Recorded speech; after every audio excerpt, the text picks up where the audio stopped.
சட்டமன்றத்தில் இன்னைக்கு காலையில நம்முடைய மத்திய அரசு பாரத பிரதமர் நரேந்திர மோடி அவர்கள் பாராளுமன்றத்தினுடைய 131வது அரசியல் திருத்த சட்டத்தை கொண்டு வந்திருக்கின்றார்.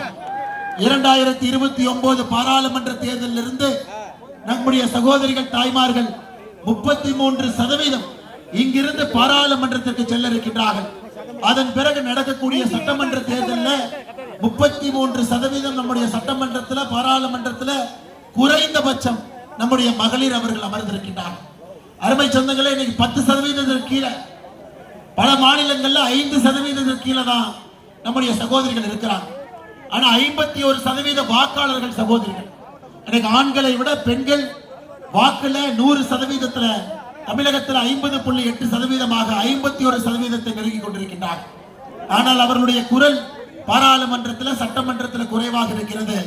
இன்னைக்கு நம்முடைய சகோதரிக்கு அறந்தாங்கியில நாம் எல்லோரும், நான் அண்ணன் விஜயபாஸ்கர் அவர்கள், நம்முடைய ஆற்றல் மிகுந்த மாவட்ட தலைவர் அண்ணன் ஜெகதீஷ் அவர்கள் எல்லோரும் இணைந்து உங்கள் முன்பு வாக்கு சேகரித்துக் கொண்டிருக்கூடிய இதே வேளையில பாராளுமன்றத்தில் பாரத பிரதமர் நரேந்திர மோடி அவர்கள் பேசிக் கொண்டிருக்கின்றார்.